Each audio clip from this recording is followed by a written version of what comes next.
The corpses walk in the tantric rituals. When somebody dies or when somebody is certified dead by your doctor, he's not completely dead. Up to 5 to 7 minutes, it's behaving as if it's alive and then falls dead, exhausts itself. So it's based on this that when somebody dies, there are rituals in India. Up to 14 days, there are various kinds of rituals. Once the body has been shed, once the legs have fallen, you cannot walk. Dead men cannot walk, isn't it? But that's not true. We can make them walk. The tantric sciences in India, this is their whole thing, to make a dead man walk. The corpses walk in the tantric rituals.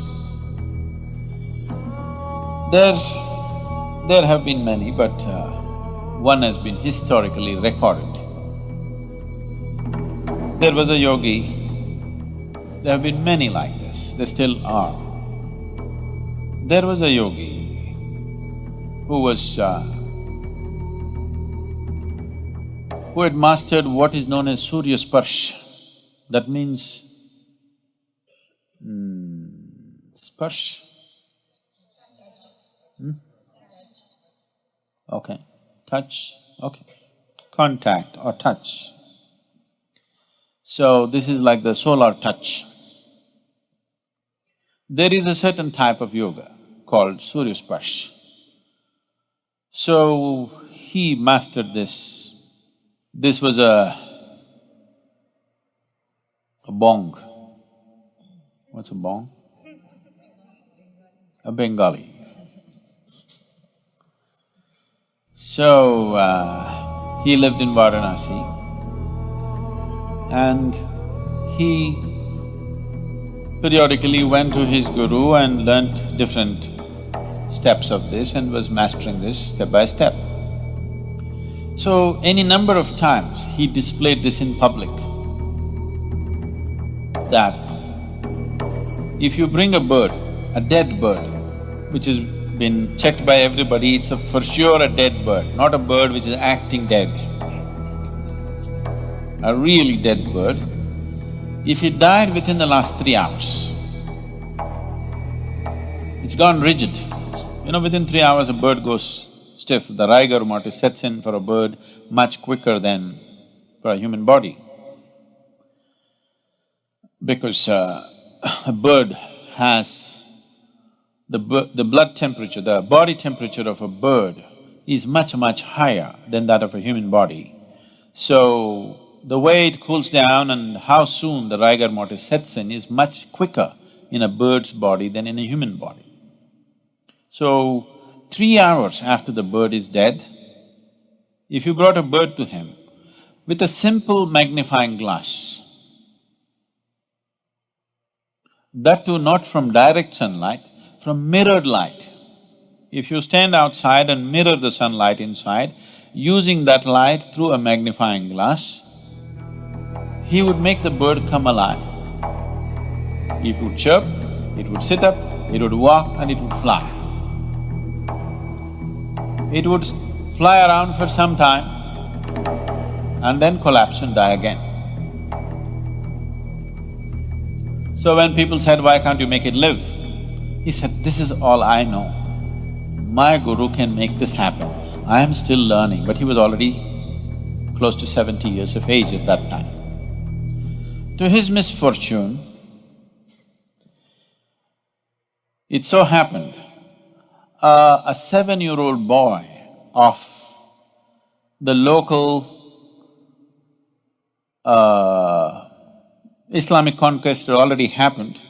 A Muslim king's son, who was 7 years of age, died of some unexplained fever. So they had heard of this man bringing a bird alive. They came to him and said, come and try, and our king's son. One thing was, he would never try it outside the presence of his deity. He had a small deity and a shrine. Outside the shrine, he would never try such a thing. He would practice it only in the shrine. He said, I will not do such things outside the view of my deity. They have no value for the deity because according to them it's idolatry. It's an energy form that he's created and with that he works. They said, this deity, God damn it, we'll take it. We'll take it to the palace. He said, no, it cannot be moved. He said, it can be moved. And they just picked it up. He cried, don't do this.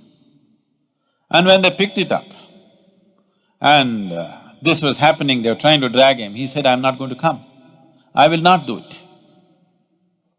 I am not going to do this. He got angry when they picked up the deity and taking it out like it's some kind of a toy. He said, I'm not going to bring your king's son to life. Even if I could, I cannot, but even if I could, I will not do it. Then they held him by the hair and dragged him to the king and he said, I'm not going to do it. So they butchered him right there. And in the process of doing all this, they dropped the deity and it broke. So he had a few disciples to whom he was imparting this. It died with them, everything. But this has been clearly recorded by very responsible people that actually any number of times he did this, that he would make a dead bird which is dead for over 3 hours to actually get up and fly for a substantial period of time, that is more than an hour's time. And he repeatedly said, my guru can make this bird live for its full length of life, whatever that is. And my guru can even do it to a human being. There have been any number of such people. There was another yogi in South India. So usually they don't…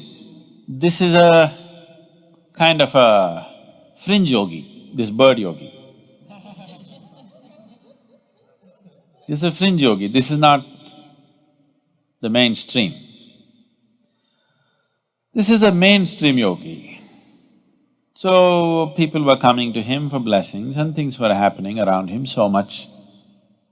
He lived in Karnataka, in south-western Karnataka or somewhere near Kollegaon.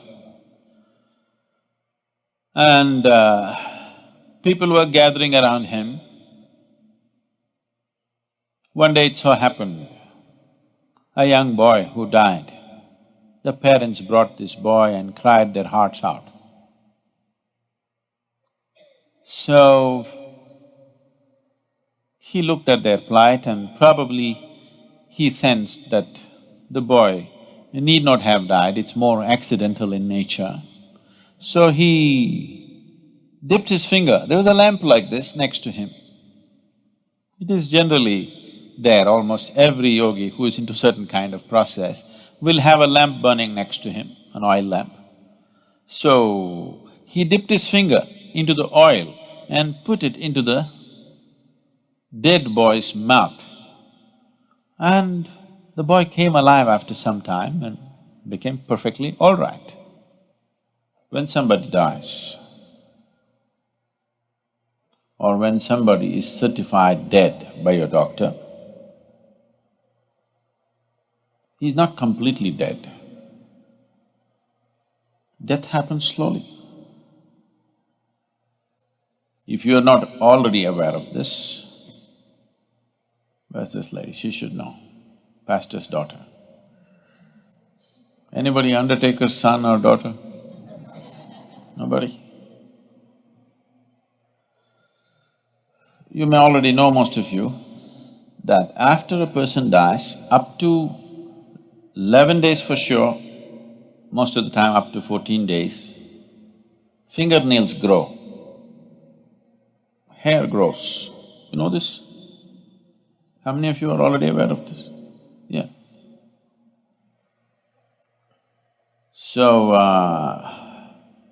Because death is happening slowly, step by step it's going, it's not yet complete. The withdrawal of life process from this lump of earth happens step by step. For all practical purposes, when it is immobile, lungs have stopped, heart has stopped, so they'll declare you dead, but not yet. So it is by using this that still the life process is still continuing, you can rekindle that and activate the system. It is by using this that the tantrics have dead bodies walking.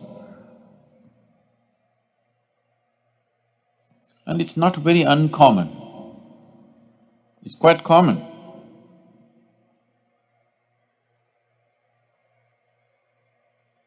And sometimes, they will be working upon this when the cremation is on.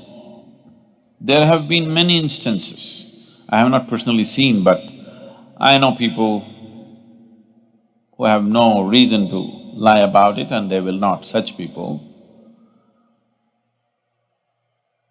have actually seen a burning body getting up and walking. They've set fire to it, it's burning, but it gets up and walks. Because at that moment when the burning begins from outside, the life process retreats and there's a concentrated spaces where life is happening more intensely at that moment. They make use of that and rekindle the system in such a way that suddenly it gets up and walks. Up to 5 to 7 minutes, it's behaving as if it's alive and then falls dead, exhausts itself. So it's based on this that when somebody dies, there are rituals in India. Up to 14 days, there are various kinds of rituals. Unfortunately, these rituals have mostly lost the knowledge behind that, the power behind that has been lost, and people are just doing things like for livelihood somebody is doing it, or just for the sake of doing it, they're doing it. Very few people truly understand the significance of what it is. Because life energies recede slowly, they've gotten so deep into this, every cell in the body, it doesn't just go poof like this. Functionally it may die, but totally it does not die, it dies slowly. So we want to hasten that process. We don't want somebody to die slowly. Dying slowly can be torturous, isn't it? Dying slowly is torturous or no? So it can be torturous. So we want him to leave quickly. After he dies, first thing is to tie the toes together. You know this? You still do it or no? Tie the toes together, because if you do not tie the toes together, from the lower end of the body, it will start imbibing life. It wants to live, because all the cells in the body are not dead.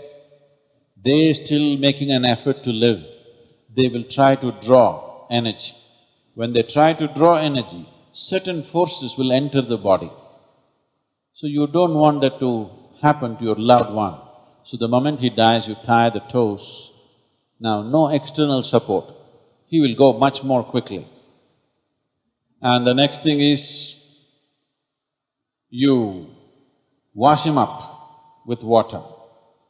Because when you wash the dead, see, even if you're alive, if somebody tries to give you a bath, they'll pour water on your face, you will feel like you're being waterboarded.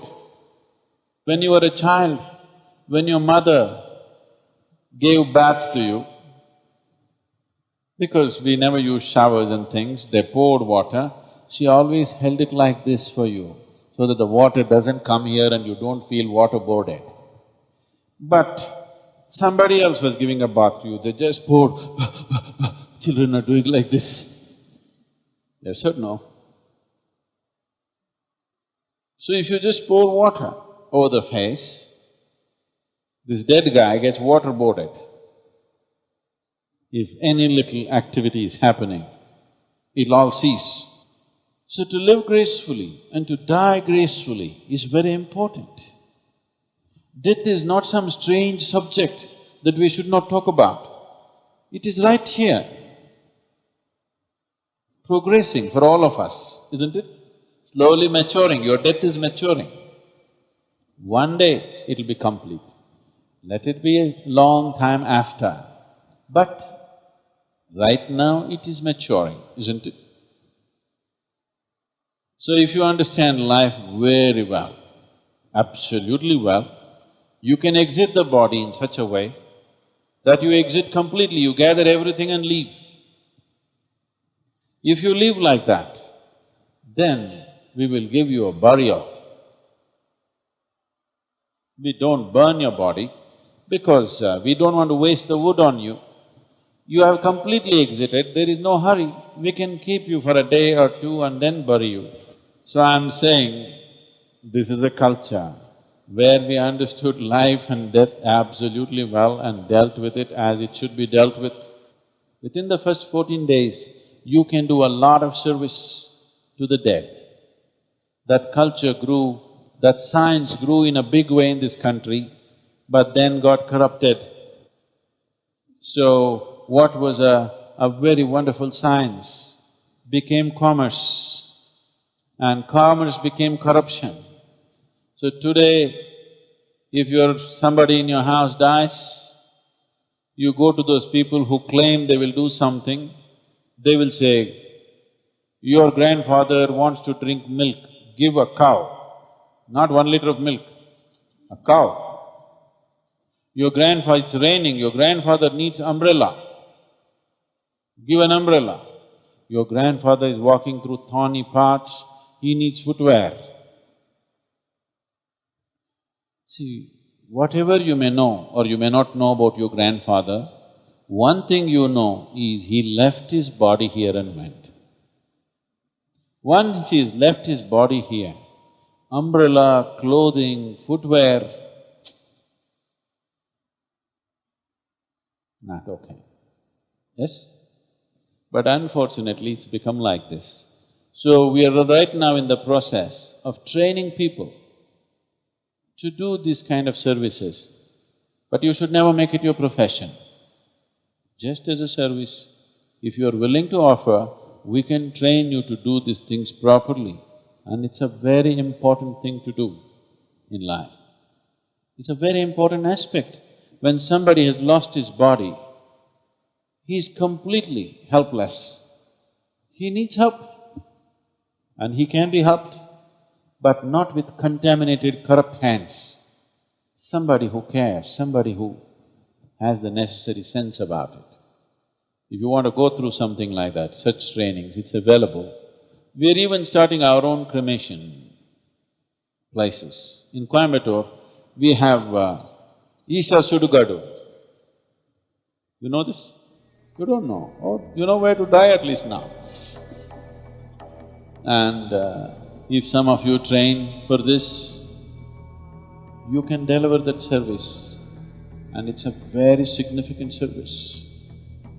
People don't understand the value of it in today's world, the modern world. They don't understand the value of it, but it is extremely valuable to do that.